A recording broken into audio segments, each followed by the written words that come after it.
Welcome to Consciousness, the DSR Network podcast focusing on the artificial intelligence revolution, politics, and policy.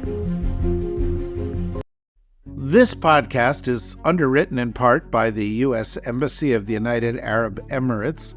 Its editorial content is completely independent, and the views expressed are exclusively those of participating experts. It is presented live, without editing. For further information about the UAE's efforts in the areas of artificial intelligence and technology, go to the website of the embassy at www.uae-embassy.org and search for UAE-US Tech Cooperation. We thank them for their support.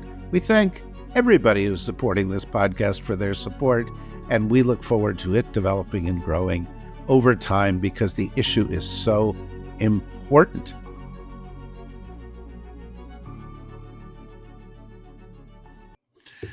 Hello and welcome to Scylla Consciousness. I'm your host, David Rothkopf, and once again, we're going to talk about some of the big issues and developments in the world of artificial intelligence.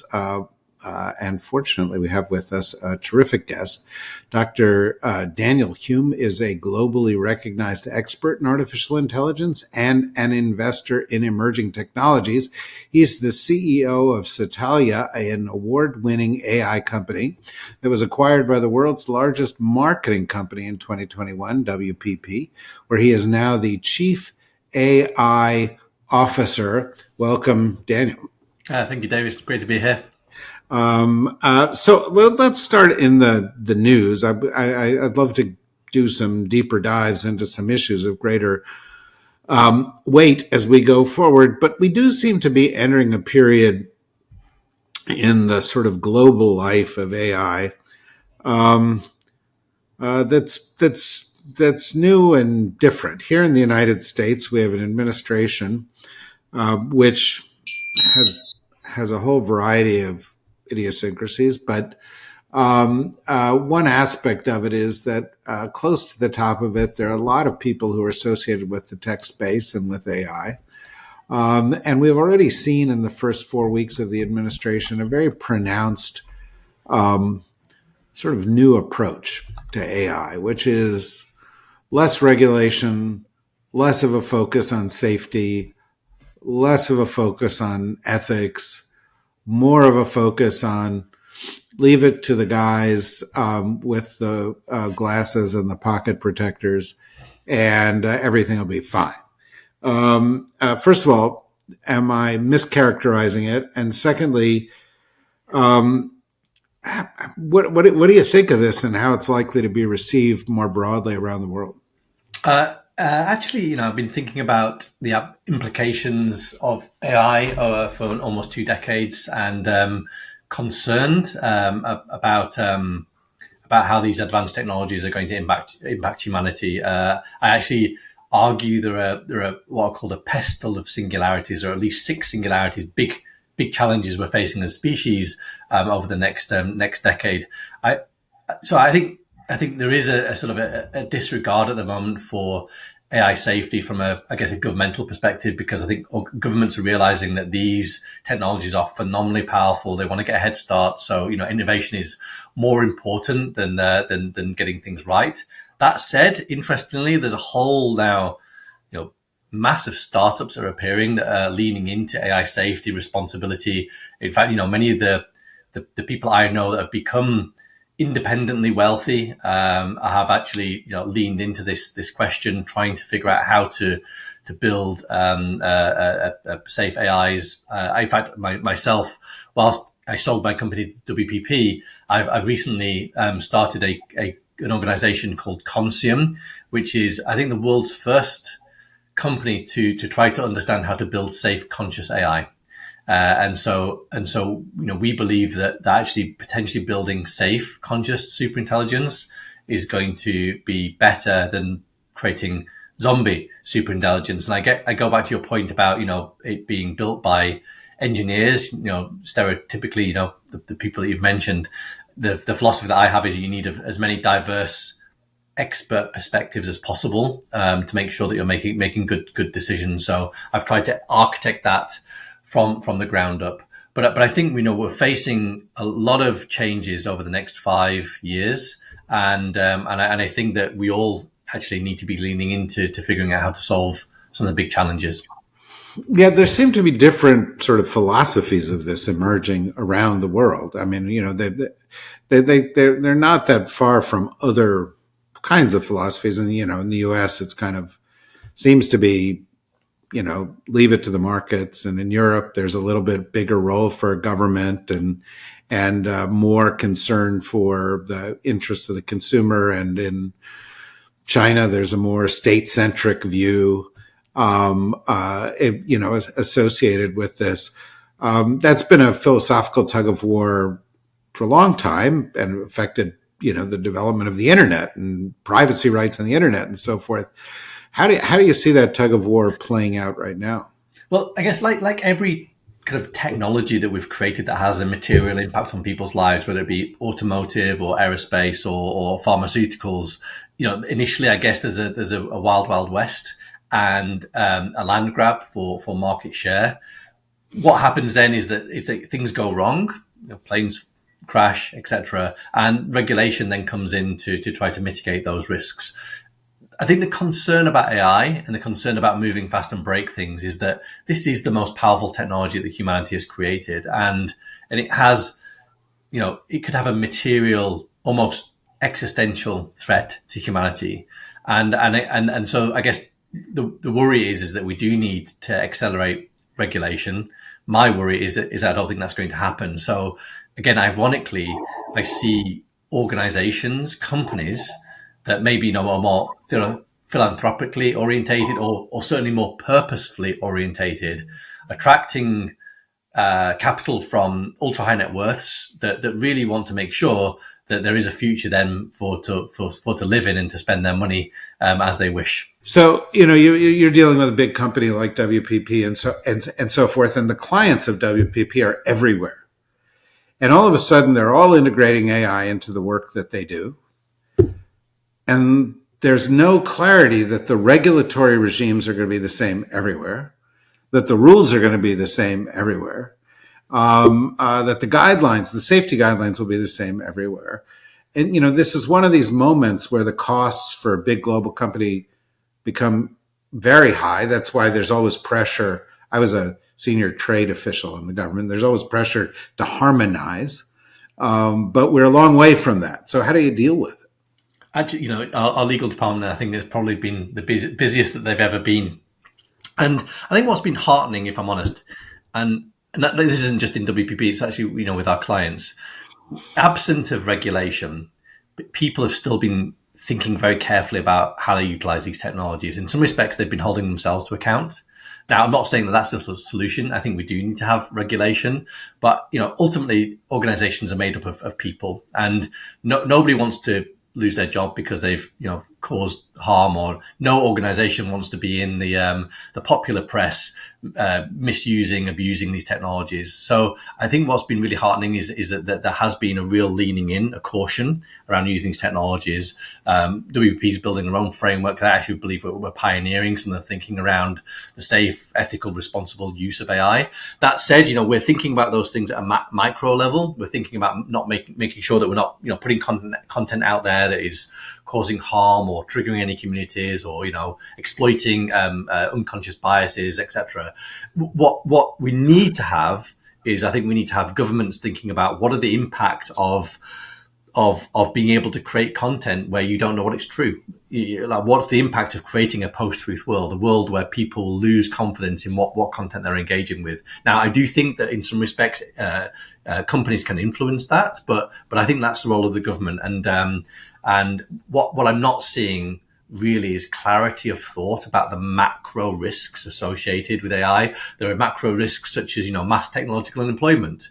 There's a post-truth world. There's a risk around creating a superintelligence.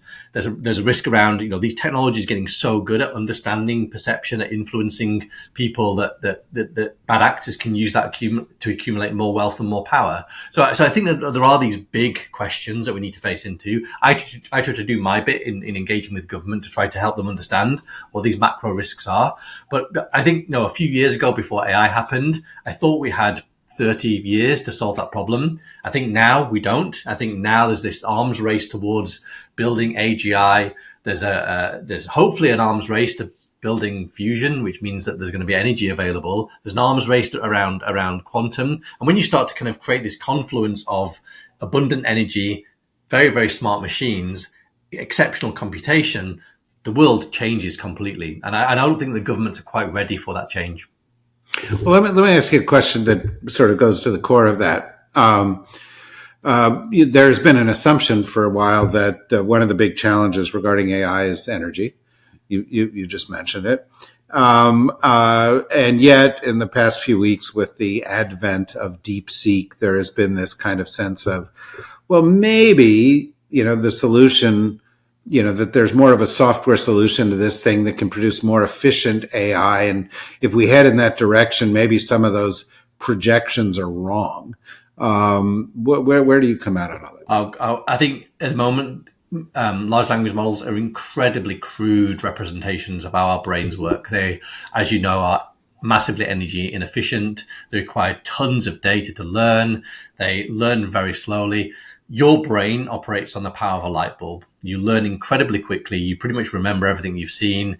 You adapt rapidly to a changing world. There are many innovations that need to be created to get to the point where we have AIs essentially operating as effectively as biological systems. So I know that, we're very impressed by the capability of AIs right now, but they are incredibly crude. And in fact, if your audience wants to geek out about this, then there's a new emerging kind of technology I've been tracking for the past 2 decades, actually, called neuromorphic computing, spiking neural networks. So the way that current large language models work, forgive me for geeking out here, is they propagate. They're off. You ask it a question, it propagates lots and lots of numbers. Those numbers are multiplied together, and that's why NVIDIA is very valuable, because GPUs allow you to multiply numbers together very, very effectively, and then they turn off. What spiking neural networks do is that they're always on, and only small portions of the network spikes, and spikes contain more information than numbers. And so what you can do is you can actually compress in a much, much smaller brain way more capability. And so I think neuromorphics are now touted as the next generation of AI. They are potentially hundreds of times more energy efficient. And I actually think that will also spawn the robotic revolution. So I'm less concerned about the energy required to build brains. I'm actually more concerned about the energy and resources required to build physical AIs that are operating in the physical world. That said, over the past 2 decades, I've been building AI solutions for organizations, and pretty much every project that I've ever done, I've reduced the amount of carbon by at least 25% and unlock more capacity. So by applying algorithms in the right way, you can reduce carbon, unlock more opportunity. And I think that if we are smart, or if AI is smart, applying the right algorithms across solving the right frictions across supply chains, we could massively reduce the amount of energy that we need to run this planet. So I don't think anybody's really done the maths right now of, if we build very intelligent machines, which is costly and energy intensive, what is the impact, the positive impact of then deploying that smart to solving some of the big problems that we have across supply chains and nations? Yeah, so I'm gathering from what you're saying that if we approach the totality of the problem differently, if we approach the algorithms differently, then we create increasingly less demand for the mechanics of all of this. Indeed, exactly. You talk a little bit about superintelligence. We hear a lot about it. We tend to be focused on this podcast, which has been going on for a while now, on some of the practical and the public policy side of these things. But we do seem to be approaching this more rapidly. And of course, one of the big safety issues is, driven by sort of the ethical impulses of those who are developing the systems. And when everybody in the world is developing something, the odds are that some of them are not doing it in the most ethical or values elevated way. Yeah. What are your worries about how that is likely to unfold? Yeah. So I there are some people I know, that think that we might achieve artificial general intelligence in the next 1, 2, 3, 5 years. And when you build a machine that is as capable as the collective intelligence of humans, all of the professors that we have on our planet, then the sort of natural question you want to ask it is, go and build something smarter than you. And so there is a concern, I think, that you end up with what is called a fast takeoff, where you reach general intelligence and then very, very quickly it becomes super intelligent. Now, whether it's conscious or not is a different matter. I would argue that large language models are not conscious. Some people believe that they are. I think that that's ridiculous. But the worry that I have is twofold. Threefold. One is that we build super intelligent zombies and we give them a task and they go out and they achieve their task without any regard for the impact that it's going to have. So what's happening right now is people are building large language models and they're essentially playing whack-a-mole, trying to prevent those large language models going rogue. They create rules and guardrails and all that kind of stuff. Now, I've learned over the past 2 decades, you can't do that with AIs. They'll always find a way around it. What I'm actually trying to do is I'm trying to figure out how to embed in the sort of the instinct layer of an AI, a moral system. So absent of those rules, absent of those guardrails, which is still, by the way, are important, think of them as like laws. There is an internal sort of moral code. And maybe that moral code is to sacrifice oneself over somebody else, et cetera, et cetera. So I'm actually interested in how to actually embed in the DNA of an AI morality. And the reason why I think consciousness is important is consciousness is essentially allows you to adapt more quickly to a changing world. It allows you to understand the delta between what my expectation was in the world versus what actually happened. How do I close that gap? How do I actually make better decisions next time? And I actually think that if we can build conscious, aligned AIs, they could provide as being a sort of an antivirus to zombie superintelligence. Now, the third consideration here is a consideration coined by Nick Bostrom. He coined the term mind crime, which is if we build conscious machines and actually inadvertently build conscious machines, we might end up putting them in situations that are harmful, even torturous, or even genocidal. We turn them off. And so what's really interesting is we now have not only a duty of care to human beings and to animals, we potentially now have a duty of care to AIs. But I am worried about the birth of zombie superintelligence. And I'm worried about that being in the hands of pretty much everybody. And I'm trying to figure out, could we create an antivirus to that? And I could also be accused, well, Daniel, you're also, creating the possibility of a superintelligence that could potentially harm humanity. And then that's why I go back to the original point, which is we need to have as many diverse expert perspectives to make sure that we're building these technologies in the most effective way. It raises a question which I've meant to ask in one of these podcasts, and I just simply haven't gotten around to it, because we do tend to speak on a sort of more public policy level. But I'll try to frame it in a kind of efficient way.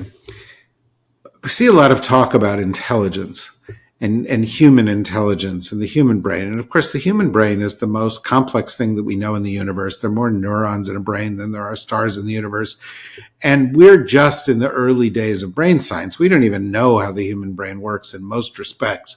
And of course, intelligence is just a subset of the things that go on in the brain. You talked about instinct earlier. We don't even know really how that works. We've discovered, that there's another part of the whole other part of the human brain that just processes music. And why does that even exist? And I just bring that up to say that there's a lot of mystery still lurking around this. And of course, one of the things that we don't know is how all those other aspects of the brain influence the intelligence part of the brain or the conscience part of the brain. Yeah. So it seems to me that there's a great deal of chutzpah involved in saying, "Oh yeah, we've just got this problem licked," when we're just dealing with a tiny slice of it. And I'm just wondering. I know back in the day, because I've watched and read some stuff of yours, that you started out doing some of your research on the brains of bumblebees. That's right. Which are pretty complicated and still beyond where we are. And to get to this next level seems to me to be many leaps beyond our current capacity for understanding. Am I overstating the challenge? I don't think you are. I think we in some respects we know more about the brain than I guess the kind of the rhetoric around we know nothing about the brain. But on the other side of things, we also know very little. So and I'm still relatively new to the field of neuroscience, but I've managed to surround myself with some of the world's leading neuroscientists like Anil Seth and Mark Solms and Carl Friston who've been thinking about this for most of their career. But so I guess.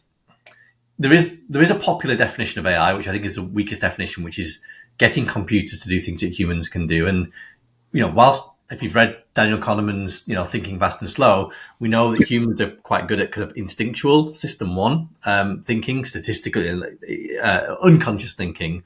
We're actually not very good at reasoning, I think. I think we think we're good at reasoning, but the reality is it's very hard for us to reason in our head. What we tend to do is we externalize. Is we write down things and we write logical formulas or we write mathematical proofs or we have a dialogue with somebody. We externalize that reasoning. And my guess is that AIs are gonna have the same challenge. They're gonna be able to do statistics very well. They're gonna system one. They might be able to reason better than us, but I don't think that neural networks are the right structure for reasoning. And so I think that we're going to see AIs externalizing how they think, which is great because they'll be able to see proofs and all that kind of stuff. So I think we're actually a way away from solving intelligence inside a brain. I think intelligence comes also from our ability to interact and reason. So what I say to people right now is that large language models are a little bit like intoxicated graduates. They're regurgitating the data that they've been given it. At the moment, they're graduating now to master's level where they're able to do some rudimentary reasoning. My guess is that over the next 18 months, they'll achieve PhD level where they'll be able to be given a complex problem, sort of break that problem down, externalize, solve each one of those different components, look at the results, and then sort of make some sort of conclusions, again, through some sort of external mechanism. And then I guess in another 18 months, the sort of prediction is that we have a professor in our pocket.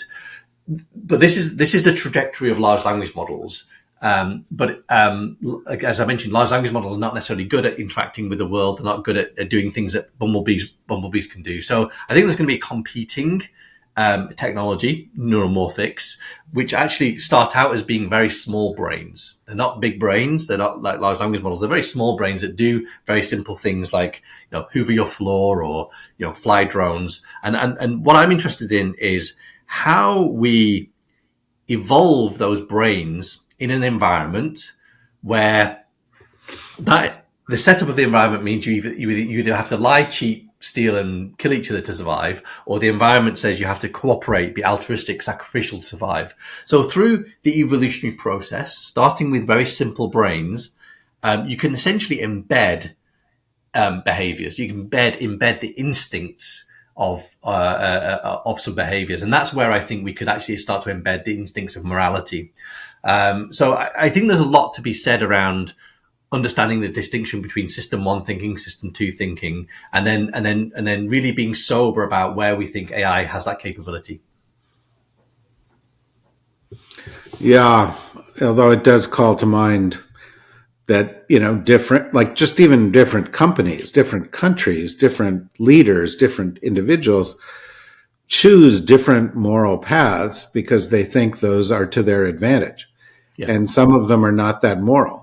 Yeah. And so one of the things I'm doing, I'm launching an app called moral.me. And what moral.me does is it essentially crowdsources moral dilemmas. They could be, culturally relevant moral dilemmas.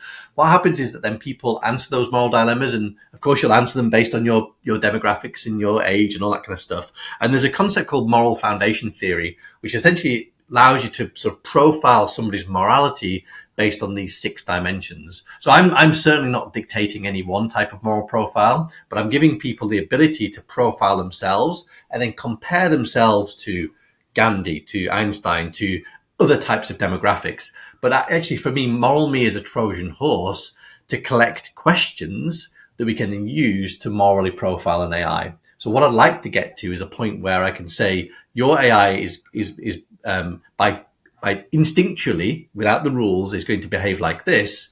And by the way, these are the things you can do to change, to teach that AI to have a different moral profile. So I think that this is going to be a big interesting topic that we need to lean into over the next 5 years, which is, again, one of the reasons why I've started Consium. So it's very interesting. And I think, one of the things we do is we look at what AI can do, and then we sort of expand out and we say, well, as it grows, these are the next dimensions or qualities of human intelligence or that we want to see embedded in it. And morality is one of them.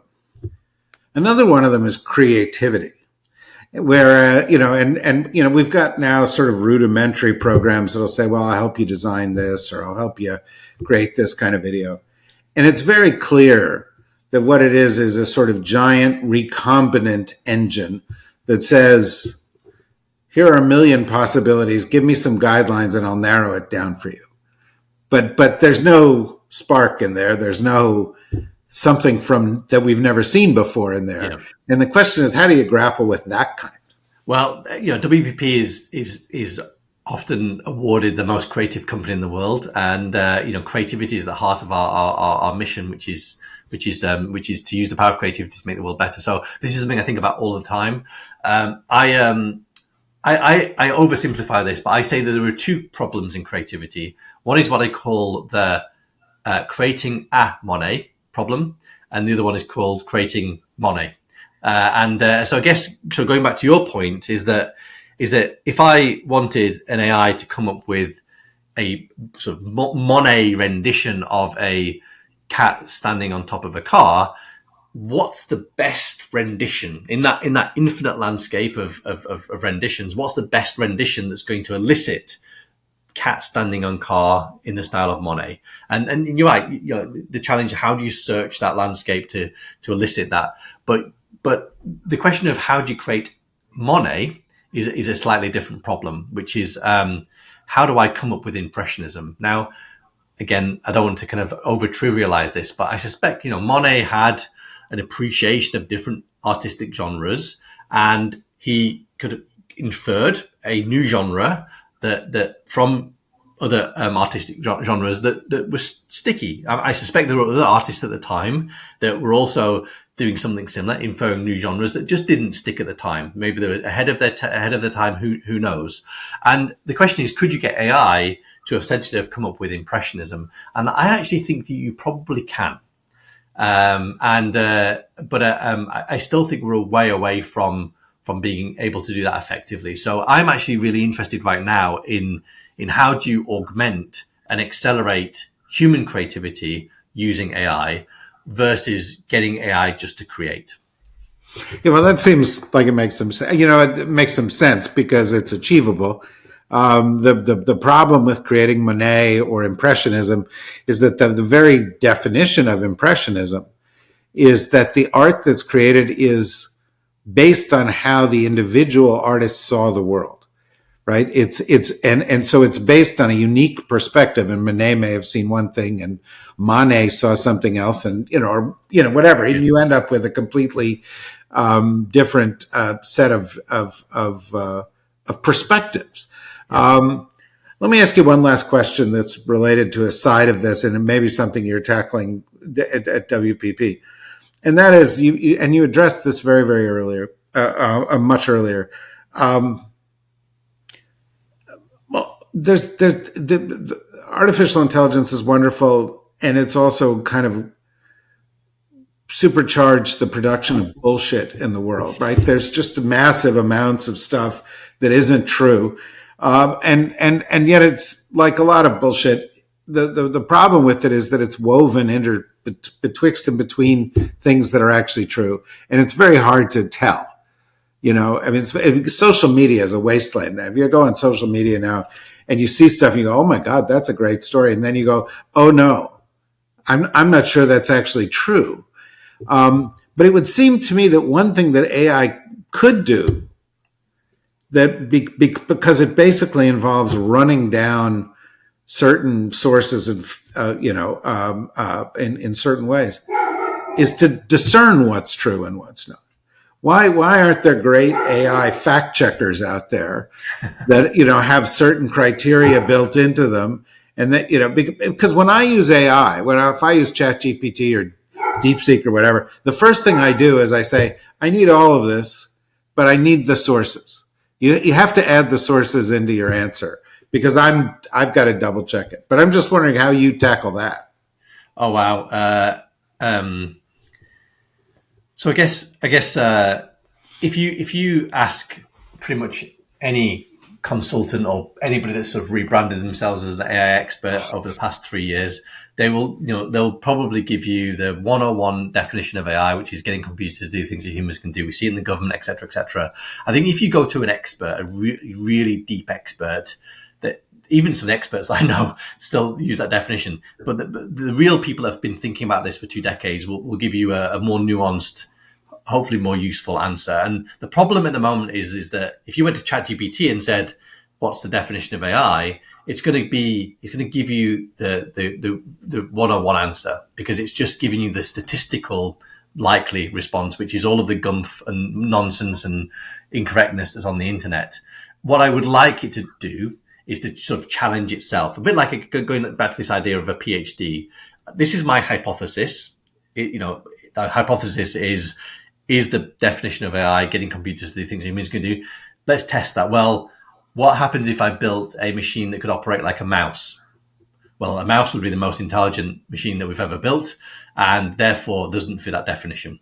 So straight away, that's a rubbish definition. And I think, again, based on Daniel Kahneman and other people that we read, we know that humans are bounded by our intelligence. We are very good at finding patterns in 4 dimensions. We're very good at solving problems up to 7. Computers can find patterns in thousands of dimensions. They can solve problems with thousands of moving parts. If you think about it a little bit, you realize that that's a terrible definition. And so I think what I'd like to see is machines being able to challenge their hypotheses and not just regurgitating the statistics and then giving a differentiated response. And by the way, the definition of AI from my perspective comes from a very elegant definition of intelligence, which is from the 80s, which is goal-directed adaptive behavior, essentially. And you see this concept of adaptation come up. Einstein said the same thing. It's your ability to change. Darwin said the same thing. It's this concept of your ability to adapt to maximize a goal in your environment is synonymous with your intelligence. And that's a definition I've been using for almost 2 decades. And it's been a very robust definition. So I guess the point is that there are people that have been thinking about their domain for 2 decades and challenging their hypotheses. I'd like AI to be doing the same thing. How you get people that don't know about AI to be able to cut through the bullshit and be able to sniff out what's right and what's wrong, I think is very hard right now because they believe what's on social media. They believe what the AI is telling them. They believe what people have told them who've been rebranding themselves as AI experts over the past 3 years. So it is a problem. Yeah, everybody's an AI expert. I live in Washington, D.C., and, 5 years ago, there was never a conference that had AI on the agenda. And today, every conference has AI on the agenda. But that doesn't mean the understanding has grown. Obviously, one of the reasons we created this and one of the reasons we do other podcasts and events and other kinds of things is to help address that. And one of the reasons we reach out to people like you is because you help us cut through it. And I hope we can continue the conversation because I found it to be fascinating. And the work that you are doing is fascinating. And hopefully everybody out there will follow Daniel and his work, and we'll enable them to link to it on our site. But for now, thank you very much, Daniel. Thank you, everybody, for listening. Please join us again next week for Scylla Consciousness, and also start joining us for other new podcast, AI, Energy, and Climate. And some, keep an eye out for some other things coming from us in this space. For now, thanks, everybody. Bye-bye.